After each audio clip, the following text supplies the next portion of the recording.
एक लड़की जिसकी हाइट 5 फीट 3 इंच, गेहुआ रंग, कत्थई आंखें, अपनी अलमारी और पर्स फैलाकर बैठी थी। पास में गुल्लक फूटा पड़ा था।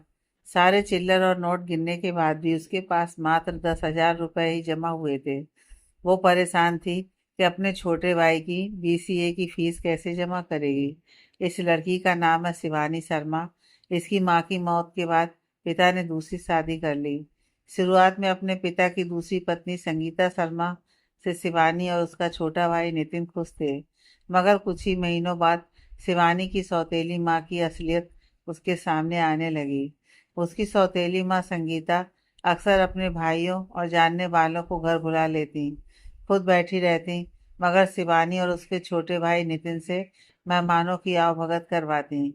हद तो तब हो गई जब सौतेली माँ संगीता के भाई और मित्र शिवानी से छेड़छाड़ करने की कोशिश करने लगे।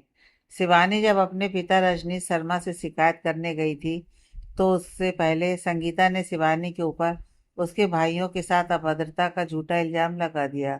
साथ ही यह आरोप भी लगाया कि ये दोनों बच्चे उसे सौतेली होने की वजह से बाप की अय्यासी का सामान बोलते हैं।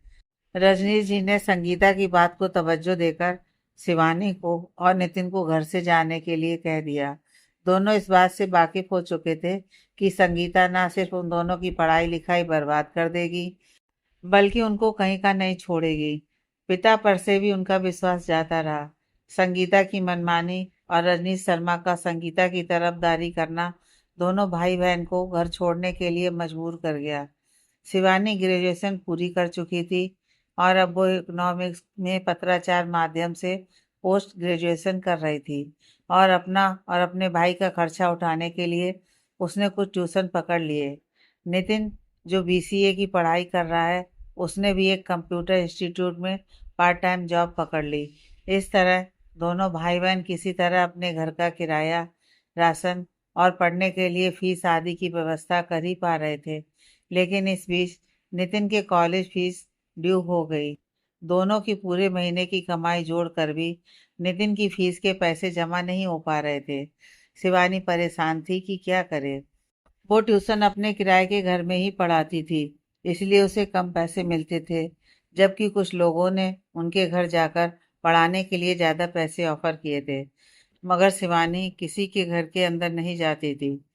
सच तो ये था कि वो लड़की होने की वजह से आदमियों की नज़रों से खुश नहीं थी। अब जब नितिन की कॉलेज की फीस ड्यू थी, तो उसने फैसला किया कि कॉलेज में रिक्वेस्ट करके किस्तों में फीस जमा कर देगी। तब तक किसी कंपनी में जॉब पकड़ लेगी। शिवानी ने एक कंपनी में जॉब के लिए आवेदन करने के बाद साक्षात्कार के लिए रेज्यूमे तैयार कर लिया। फिर कंपनी के बुलाने पर आज सुबह सुबह अपने घर से साक्षात्कार के लिए निकली। शिवानी अपने तीखे नए नख से अमीर परिवार की लगती थी। कपड़े भी वो भले ही पूरे पहनती थी, मगर डिसेंट तरीके से पहनने की वजह से लोग उसकी दयनीय स्थिति को जान नहीं पाते थे। थोड़ी दूर पैदल चलकर उसे रिक्शा के लिए मेन रोड पर पहुंचना था। जिस रोड से वो पैदल जा रही थी, वहां रोड के किनारे काफी बड़ी जमीन खाली थी, जहां कुछ गायें चर रही थीं। जब शिवानी मेन रोड के पास पहुंचने ही वाली थी कि एक कार उसकी बगल से गुजरी। शिवानी की चीख निकल गई, छी छी, कंजर कमीना। कार थोड़ा आगे जाकर रुक गई। एक लड़का जिसकी हाइट 6 फीट है, काली शर्ट और चीनो पहने हुए बाहर निकला। फिर अपने सनग्लासेस उतारकर पीछे घूमा और थोड़ा नजदीक आकर बोला, क्या बकवास कर रही थी? शिवानी, आंखें काम नहीं करती हैं तो गाड़ी चलाते क्यों हो?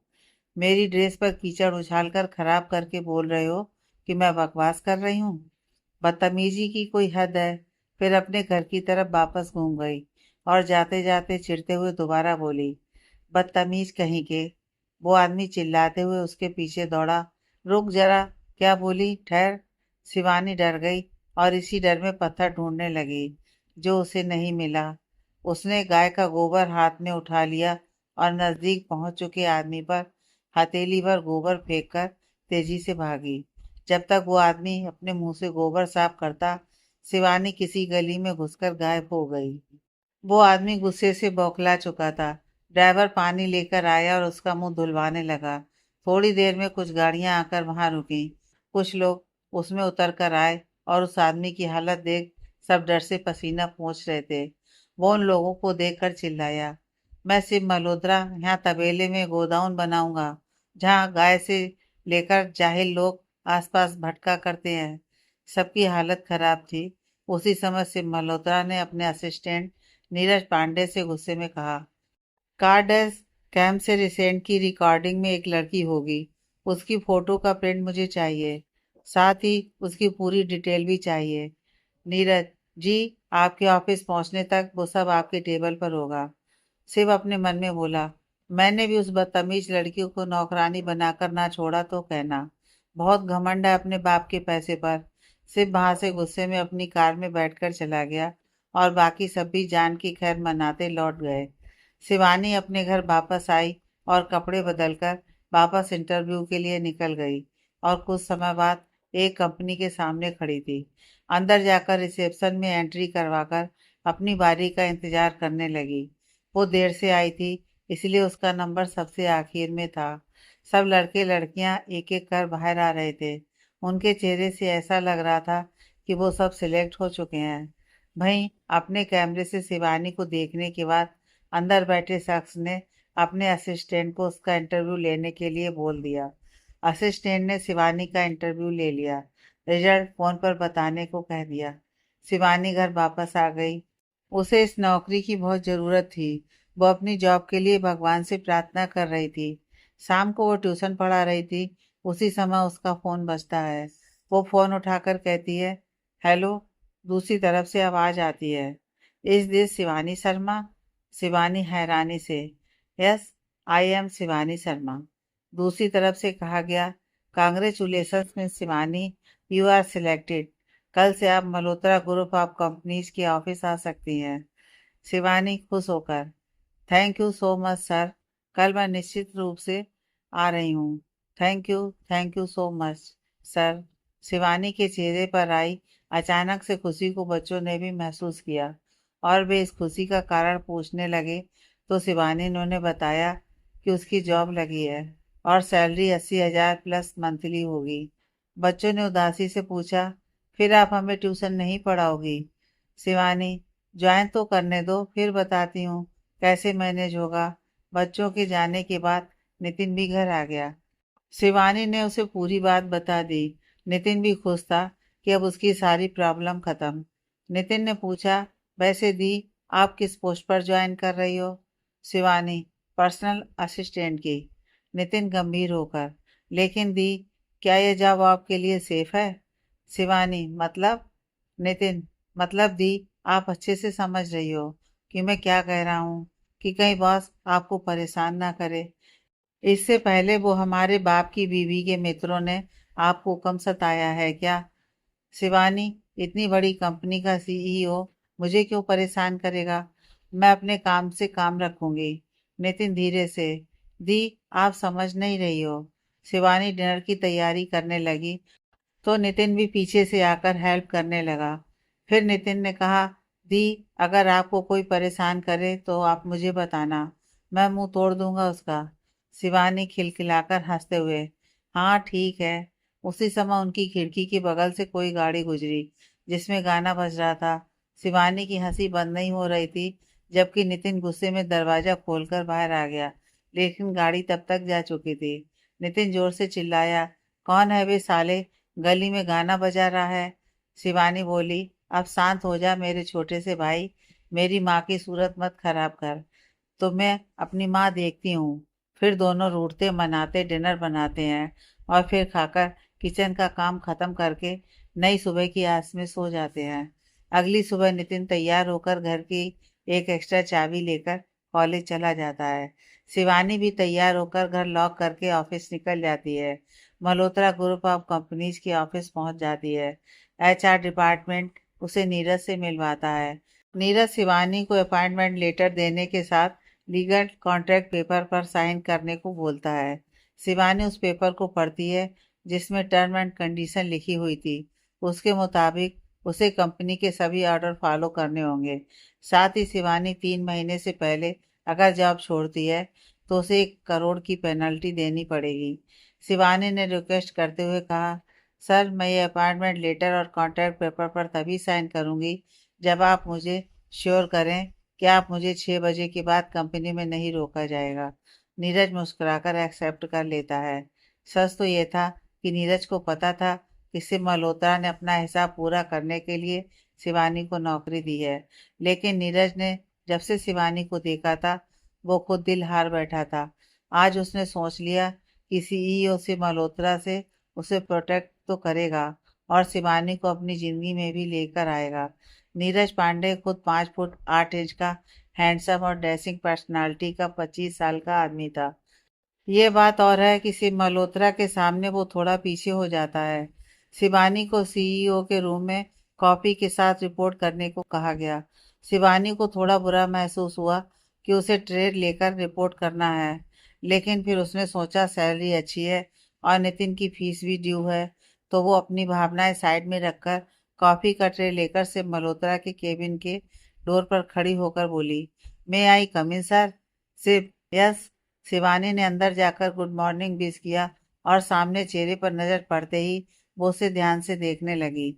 जब याद आया तो आंखें बड़ी हो गईं। शिवानी ने हकलाते हुए कहा, "सर, कॉफी।" शिव ने गुस्से में कॉफी टेबल पर रखने का इशारा किया तो शिवानी ने आगे बढ़कर कॉफी मग उसके सामने रख दिया। जैसे ही वापस घूमी वैसे ही शिव ने पैर अड़ा दिया।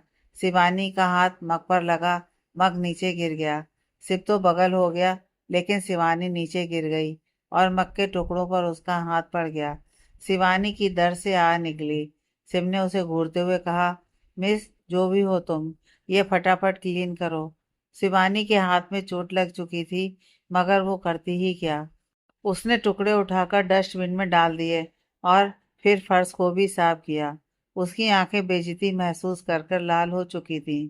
फिर बाहर गई तो नीरज ने उसके हाथ की चोट देखी तो वो परेशान हो गया। उसने उससे सहानुभूति के साथ कहा, "सीईओ थोड़ा रूड है मगर बुरा नहीं है। चलिए आपकी चोट पर दवा लगाकर ड्रेसिंग कर देता हूँ।" नीरज उसे अपने केबिन में ले जाकर दवा लगाने लगा। सिर्फ वहां लगे कैमरे से उन दोनों को अपने लैपटॉप में देख रहा था। शिवानी ने पूछा, "वैसे सर, आप यहाँ किस पोस्ट पर हैं?" नीरज, "मैं पहले सीईओ का पर्सनल असिस्टेंट था, अब आपके आने से आपका सीनियर हूँ।" शिवानी को नीरज ने वॉशरूम में जाकर फेस साफ करके आने को बोला तो शिवानी चली गई। शिवानी ने चेहरा धोकर तौलिए से पोंछा और बाहर आ गई। उसके बाल की लट कुछ भीग कर उसके चेहरे पर आई थी। शिवानी के हाथ में दवा लगा था, जिसकी वजह से सिर्फ एक हाथ इस्तेमाल कर रही थी। नीरज ने उसकी लट कान के पीछे कर दिया तो शिवानी हैरानी से देखने लगी। शिव को अच्छा नहीं लगा। उसने गुस्से में अपने मन में कहा, "चीप कहीं की, ऑफिस में आई नहीं कि अखंड ब्रह्मचारी नीरज को भी फंसाने लगी।"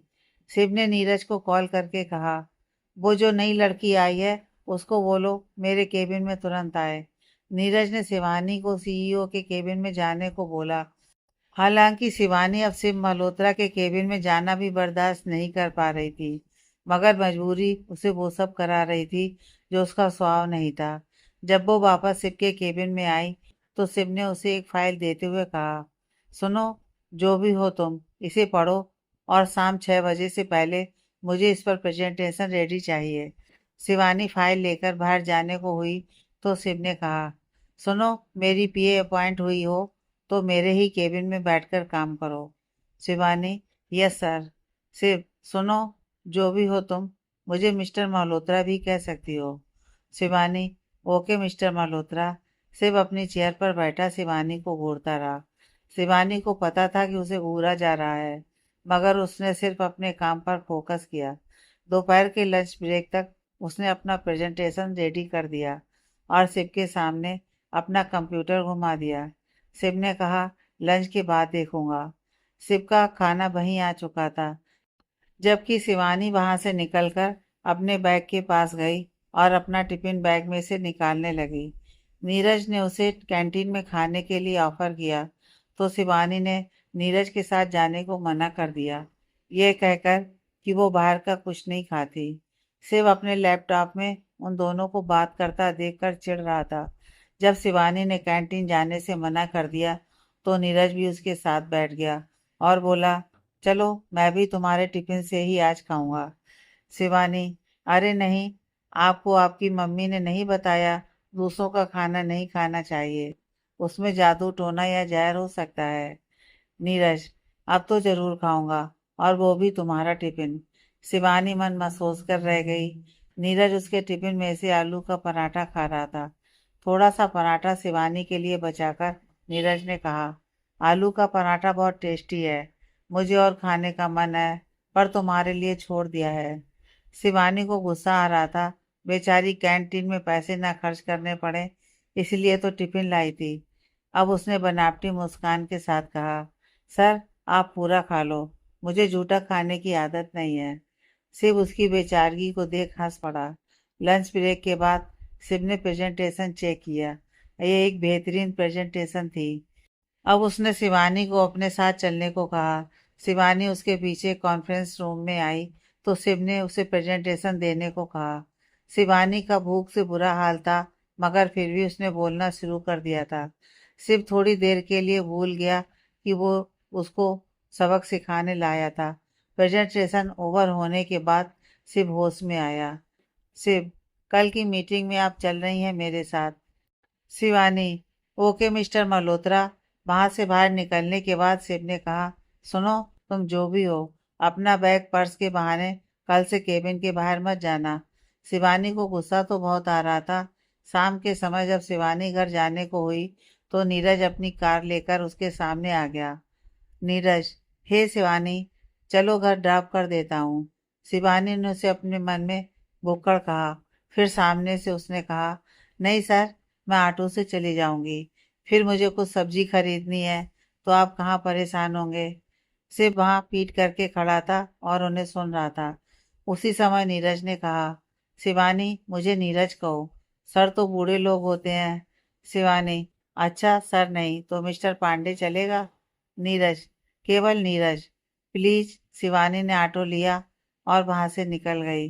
शिव नीरज की हरकतों से परेशान हो चुका था। उसने नीरज के पास आकर कहा, नीरज, चेन्नई वाली फैक्ट्री में एक सरप्राइज विजिट करनी है, तो कल आप जा रहे हैं। नीरज को गुस्सा आ रहा था और वो समझ रहा था कि सिर्फ शिवानी से दूर भेजने के लिए उसे चेन्नई भेज रहा है। शिवानी घर पहुंची तो गुस्से में बड़बड़ाती हुई डिनर बनाने लगी। नितिन के पूछने पर उसने बताया कि नीरज नाम का सीनियर उसका टिफिन खा गया। नितिन ने हाथ की चोट के बारे में पूछा तो शिवानी ने कहा, वो ऑफिस में उसे पीने के लिए कॉफी मिली थी, तो वही पीते हुए उसका पैर फिसल गया और कप के साथ गिर गई थी। उसकी वजह से चोट तभी लगी थी, कंपनी वालों ने उसे दवा लगाया था। वो साफ झूठ बोल गई थी। वो नहीं चाहती थी कि नितिन को असलियत का कभी पता चले। वो जानती थी कि नितिन ऐसी जगह उसे काम नहीं करने देगा जहां उसकी धी किसी की भी वजह से परेशान हो रही हो। इधर नीरज के पास कोई चारा भी नहीं था, तो वो चेन्नई चला गया। अगले दिन शिवानी ऑफिस आई तो नीरज नहीं था। वो शिव के कैबिन में ही अपनी चेयर पर बैठकर अपना काम करने लगी। शिव आया तो उसने शिवानी से कॉफी लाने के लिए कहा। शिवानी कॉफी के मग के साथ उसके सामने पहुंच गई, फिर गुड मॉर्निंग भी किया। शिव ने कॉफी ले ली, मगर गुड मॉर्निंग का जवाब उसने आज भी नहीं दिया। शिवानी को ये समझ आ गया कि ये आदमी आज फिर उसका दिन खराब करेगा। जो भी काम शिव उसे बताता, शिवानी उसे करती जा रही थी। शिवानी समझ रही थी कि उसे घूरा जा रहा है, मगर उसने उसे अनदेखा कर अपने काम पर ही ध्यान देना बेहतर समझा। शिव की नज़र उसकी चोट लगे हाथ पर भी थी। लंच के बाद शिव ने उसे अपने साथ मीटिंग में चलने के लिए कहा, तो शिवानी बाथरूम में जाकर चेहरा धोकर बालों को कंघी कर ली, फिर बाहर आकर उसके साथ चलने के लिए तैयार हो गई। शिव ने गौर किया कि शिवानी ने तैयार होने के लिए कुछ खास समय नहीं लिया, तो वो उसका चेहरा देखने लगा। शिवानी को फिर से शिव के घूरने का एहसास हुआ, तो उसने नज़र नीचे कर ली। शर्म से तो कतई नहीं, बल्कि गुस्से में। शिव उसका गुस्सा देख अपने मन में बोला, घमंड किस बात का है इस लड़की को। फिर वे दोनों ऑफिस से बाहर निकलकर कार की तरफ बढ़ गए। यह मीटिंग एक होटल में थी। 3 और कंपनी के लोग वहां मौजूद थे। मल्होत्रा ग्रुप की तरफ से शिवानी ने प्रेजेंटेशन दी थी। लास्ट में टेंडर मल्होत्रा ग्रुप को ही मिला। शिव ने तैयारी ही अच्छे से की थी। फिर शिवानी के बोलने के नेचुरल और प्रभावशाली तरीके ने सबका ध्यान आकर्षित कर लिया था। कहीं ना कहीं लोगों की नजरों को शिवानी की सादगी से भरे तीखे नए नक्श वाले चेहरे ने भी खींचा था। शिव अपने साथ कभी किसी लड़की को मीटिंग में नहीं लाता था। यह पहली बार था जब कोई लड़की उसके साथ थी। वे सब बाहर निकल ही रहे थे कि नील अरोड़ा, जो खुद अरोड़ा लिमिटेड का सीईओ था, वो उनके पीछे तेजी से चलता हुआ आया।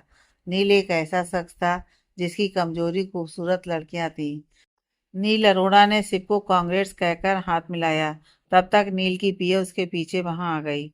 नील ने शिवानी की ओर अपना हाथ बढ़ाया तो शिवानी ने चोट लगे हाथ को दिखाते हुए मुस्कुराकर कहा, सॉरी, चोट लगी है और दूसरे हाथ में इस हाथ की मेडिसिन लगी है। नील ने मुस्कुराते हुए हाथ पीछे कर लिया। नील की पीए की ओर शिव ने देखा, जिसने मेकअप बहुत अच्छी तरह से किया था। शिव ने नील के साथ उसे कई बार देखा था, मगर आज वो कभी शिवानी को देखता तो कभी नील की पीए को। शिव ने अपने मन में कहा, मेकअप की दुकान है। वहीं दूसरी तरफ नील बात तो शिव से कर रहा था, मगर नज़र उसकी शिवानी पर थी। शिव इस बात को नोटिस कर रहा था और उसे अच्छा तो बिल्कुल भी नहीं लग रहा था। बातचीत के दौरान नील ने सामने खड़ी शिवानी के कंधे पर हाथ रखने के लिए आगे बढ़ाया तो वो शिव से थोड़ा पीछे हो गई और उसका हाथ वहीं रुक गया। नील ने बातचीत के दौरान शिवानी से कहा, मिस शिवानी, आप बहुत खूबसूरत हैं। आपसे मिलकर अच्छा लगा। किसी दिन आओ शिव के साथ। वैसे शाम को क्या कर रही हो? शिवानी, शाम को मुझे कुछ पर्सनल काम है, तो प्लीज सॉरी। अब भी नील का फोकस शिवानी के ऊपर था। अब शिव की सहन शक्ति जवाब दे गई थी। शिव ने शिवानी की कमर पर हाथ रखकर कसकर पकड़ लिया और बाहर की तरफ जाने लगा। वो अपनी इस हरकत से नील को सिर्फ यह बताना चाहता था कि फिलहाल ये लड़की उसकी है, तो उससे दूर रहे। शिव ने शिवानी की कमर पर उंगलियां कस दी थी। शिवानी का गुस्सा अब सातवें आसमान पर पहुंच चुका था। अब उसे खुद पर शर्म आ रही थी। उसने अपने मन में कहा कि क्या इतनी मजबूर हूँ कि यह घटिया आदमी मेरे साथ कुछ भी कर सकता है। शिवानी ने चलते चलते उसका हाथ हटाने की कोशिश की तो शिव ने उसके हाथ को दूसरे हाथ से पकड़कर सीने पर रख लिया। शिवानी के दूसरे हाथ में चोट थी, जिसे वो ज्यादा इस्तेमाल नहीं कर रही थी। कार के नजदीक पहुंचकर शिव का हाथ हल्का सा ढीला पड़ा तो शिवानी ने एकदम से उसे धक्का दिया और खींचकर एक थप्पड़ शिव के गाल पर जमा दिया। थप्पड़ बहुत जोर का था। शिवानी ने रोते हुए कांपती हुई आवाज में कहा, मिस्टर मल्होत्रा, मैं एम्प्लॉय हूँ आपकी, सामान नहीं। आप इस तरह कहीं भी टच करेंगे? आपसे तनख्वाह इस सब के लिए नहीं लेती हूँ। यह सब करना हो तो बीवी रख लो। तेजी से आगे रोड पर बढ़ते हुए शिवानी ने हाथ देकर वहां से गुजरते एक ऑटो रिक्शा को हाथ के इशारा कर रुकवाया। फिर उसमें बैठकर वो रोती हुई वहां से निकल गई। शिव का चेहरा थप्पड़ से लाल हो गया था। उसकी आंखें इस वक्त एकदम लाल हो चुकी थी। उसकी आंखों में नमी थी, पर किस लिए ये तो वही जानता था। वो ऑफिस पहुंचा। ऑफिस बंद हो चुका था। सारे वर्कर घर जा चुके थे। उसने गार्ड से लॉक खुलवाया और अपने केबिन में बने रेस्ट रूम में चला गया। उसका दिल बेचैनी से धक धक कर शोर कर रहा था। आज पहली बार किसी लड़की के हाथ से उसे थप्पड़ पड़ा था, वो भी उसके मुंह पर। कहीं ना कहीं यह थप्पड़ उसके मुंह से ज्यादा आत्मसम्मान पर पड़ा था। वहीं दूसरी तरफ शिवानी ने घर पहुंचकर अपना मुंह धोया और बिस्तर में जाकर लेट गई। जब नितिन ने पूछा तो उसने कहा, हरारत लग रही है, सिर दर्द हो रहा है। नितिन, दी, कोई बात है तो बताओ मुझे। शिवानी, नहीं, कोई बात नहीं है, बस थकान ज्यादा है, इसलिए बुखार सा लग रहा है। वहां सिर्फ केबिन के अंदर बने रेस्ट रूम में काफी देर तक बिस्तर पर लेटा रहा। फिर उठकर केबिन में आया। कुछ देर वहां रखी फाइल खोलकर देखी। उसने शिवानी का एड्रेस नोट किया। फिर उठकर ऑफिस के बाहर आ गया और कार के अंदर बैठ गया। काफी देर तक स्टीयरिंग पर सिर टिकाए रखने के बाद खुद को सीधा किया। फिर शिवानी के घर निकल गया। शिव ने शिवानी के घर की बेल बजाई तो नितिन निकलकर बाहर आ गया। उसने शिव से पूछा, जी, आप कौन? शिव, मैं Shiv Malhotra, Malhotra group of companies का सीईओ। नितिन शिवानी को आवाज लगाने लगा, दी, दी। शिवानी बाहर उठकर आई और बोली, हाँ बोलो। अचानक शिवानी शिव को वहां खड़ा देखकर हड़बड़ा गई। उसे डर था कि कहीं नितिन को सब कुछ पता ना चल गया हो। तभी शिव ने कहा, मिस। शिवानी एकदम से बोल पड़ी, शिवानी शर्मा नाम है मेरा। शिव ने कहा, सॉरी, बात करना था। क्या? नितिन बोल पड़ा, आइए अंदर आकर बात कीजिए। शिवानी नितिन के सामने कुछ कहना नहीं चाहती थी, तो बोली, नितिन, मिस्टर मल्होत्रा को कुछ जरूरी बात करनी है। हम अभी बाहर टहलकर आ जाते हैं, मैं थोड़ा फ्रेश महसूस कर पाऊंगी। शिवानी शिव के साथ बाहर निकलकर खाली मैदान के पास आ गई। शिवानी अब बोल पड़ी, जी बताएं। अब शिव घुटने के बल बैठ गया और कान पकड़कर बोला, सॉरी, माफ कर दो। मैंने सोचा नहीं था कि तुम्हें बुरा लग जाएगा। आगे से ध्यान रखूंगा। आज के बाद नए शिव मल्होत्रा से मिलोगी, इसलिए प्लीज जॉब मत छोड़ना। कंपनी को तुम जैसी मेहनती एम्प्लॉय की जरूरत है। शिवानी ने गर्दन हाँ में हिलाते हुए कहा, सॉरी, मुझे भी इतना रिएक्ट नहीं करना चाहिए था। शिव ने पूछा, फिर ऑफिस तो आ रही हो ना? Shivani, yes mister Malhotra. इसके बाद शिव ने शिवानी को घर छोड़ दिया और खुद अपने घर की ओर चला गया। शिवानी पहले से अच्छा महसूस कर रही थी। सुबह वो टाइम पर ऑफिस आ गई। शिव जैसे ही केबिन में दाखिल हुआ, उसने शिवानी को देखते ही मुस्कुराकर कहा, good morning miss Shivani. Shivani Shiv के मुंह से अपना नाम सुनकर ही खुश हो गई थी। उसके चेहरे पर मुस्कान देखकर शिव ने मन में कहा, पहली बार मुस्कुराते देखा है।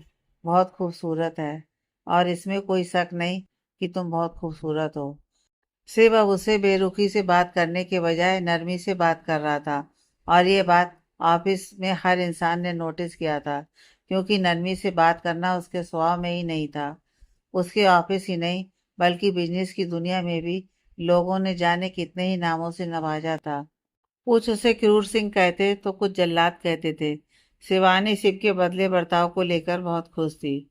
उसने सोच लिया था कि जब तक उसके भाई की पढ़ाई चलेगी, वो यह जॉब कभी नहीं छोड़ेगी।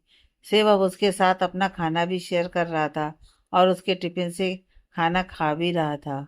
4 दिन बाद नीरज ऑफिस वापस आ गया। शिवानी को उसने गुड मॉर्निंग विश किया। शिवानी ने मुस्कुराकर उसे गुड मॉर्निंग कहा। नीरज शिव से भी मिला। फिर सब अपने अपने काम में लग गए।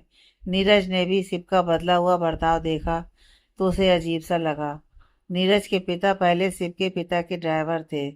नीरज और शिव बचपन से साथ थे। फिर कॉलेज में शिव उसका सीनियर था, इसलिए शिव और उसकी कंपनी के बारे में उसे हर बात पता होती थी। उसने बाहर खड़े गार्ड से पूछा कि उसकी अनुपस्थिति में क्या हुआ था। एक गार्ड ने कहा, 3 दिन पहले मल्होत्रा साहब दोपहर को नए असिस्टेंट के साथ बाहर गए थे। फिर शाम को खुद अपनी कार ड्राइव करते आए थे। ऑफिस बंद हो चुका था। वे लॉक खुलवाकर अंदर गए थे। फिर काफ़ी देर बाद बाहर आए, कार में बैठे रहे, फिर खुद ड्राइव करके चले गए। उस दिन साहब शाम को बहुत उदास लग रहे थे। अब नीरज ने शिव के ड्राइवर से पूछा, मिस्टर मल्होत्रा उस दिन कार खुद क्यों ड्राइव करके गए थे? ड्राइवर साहब और नए असिस्टेंट मिस शिवानी जब मीटिंग के बाद बाहर आए थे, तो उस वक्त उन्होंने मिस शिवानी की कमर पकड़ रखी थी। बाहर निकलते ही मैम ने उन्हें थप्पड़ मारा था, उसी के लिए, और वो रोते हुए ऑटो से घर चली गई थी। फिर साहब ने कार की चाबी मुझसे लेकर मुझे टैक्सी से घर जाने को बोला और मैं चला गया। नीरज परेशान हो गया। वो तुरंत शिव के पास उसके केबिन में गया। शिवानी उस वक्त वहीं अपना काम कर रही थी। उसने शिवानी से कहा, शिवानी, मेरे केबिन में कुछ फाइलें हैं, उनमें कुछ डॉक्यूमेंट्स हैं, उन पर जरा एक नज़र मार लो। शिवानी, ओके। शिवानी के बाहर जाते ही उसने शिव के सामने खड़े होते हुए सीरियस टोन में कहा, सर, मिस शिवानी के साथ आप ऐसा कुछ मत कीजिएगा कि इंसानियत शर्मसार हो। शिव ने मुस्कुराकर कहा, बड़ी चिंता है तुम्हें उसकी। मत भूलो कि पेमेंट मुझसे लेते हो। नीरज हाथ जोड़कर, सही कहा सर आपने। हमेशा आपके प्रति समर्पित हूँ और रहूंगा। मगर शिवानी को छोड़ दीजिए। बेहद मासूम है, उसे जाने दीजिए। वो आम लड़कियों जैसी नहीं है। आपका उसे टच करने की वजह से शायद उसने गलत समझ लिया हो, इसलिए उसने गुस्ताखी की है तो मिडिल क्लास मेंटालिटी की। उसे आपके स्टैंडर्ड के तौर तरीके नहीं पता। जाने दीजिए सर। सिर्फ देखो नीरज, अगर उसे प्यार करने लगे हो तो उसे भुला दो, क्योंकि मैं उसे तुमसे दूर करने वाला हूँ और तुम्हारे लिए ये अच्छा ही होगा। और क्या कहा मेरा स्टैंडर्ड? मैंने कब अपने आसपास किसी और लड़की को आने दिया? अगर मैंने उसे छुआ था तो क्या उसे जानना नहीं चाहिए था कि क्यों किया होगा मैंने ऐसा? नील अरोड़ा की नज़र पड़ी थी इस पर, और इस 2 कौड़ी की लड़की को लगता है मैं मरने लगा इस पर। थोड़ी देर के लिए वहां खामोशी छा गई। नीरज समझ नहीं पा रहा था कि वो क्या करे। तभी शिव ने उसे फाइल देते हुए कहा, जोधपुर जा रहे हो अभी, और वहाँ रातानाडा की साइट पर विजिट करके जो भी रिक्वायरमेंट्स हैं उन्हें मुझे बताओ। नीरज को समझने में समय नहीं लगा कि वो नीरज को वहां शिवानी से दूर करने के लिए भेज रहा है। वो गुस्से में वहां से चला गया, अपने केबिन में गया और शिवानी से कहा, अपना अपने भाई का ध्यान रखना, कहीं भी अकेली नहीं जाना। कोई दिक्कत हो तो मुझे कॉल करना।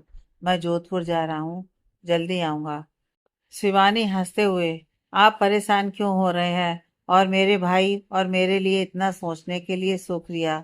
मेरे अपने मेरे हाल नहीं पूछते, मगर आप पूछ रहे हैं। Thank you sir. Sorry sorry Neeraj. Neeraj वहां से निकल गया। शिव ने उनकी बात सुन ली थी और अब वो मुस्कुरा रहा था।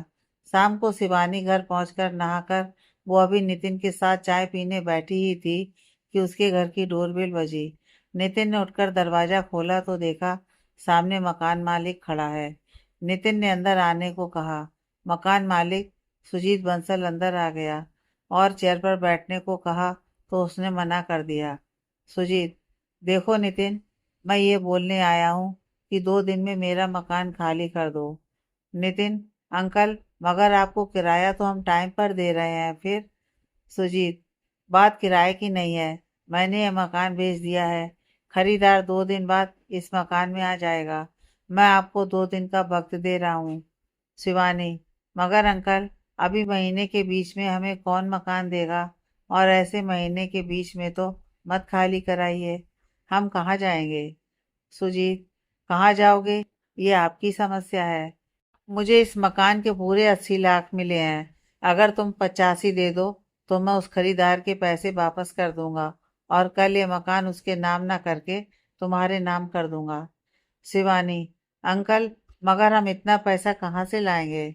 सुजीत, तुम जानो। और हाँ, मकान खाली करने के बाद 6 दिन का किराया नहीं लूंगा। अगले मकान मालिक को 6 दिन का ज्यादा किराया दे देना। तुम्हें नया मकान आसानी से मिल जाएगा। मकान मालिक घर से चला गया।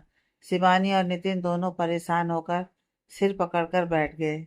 आगे की कहानी नेक्स्ट पार्ट में।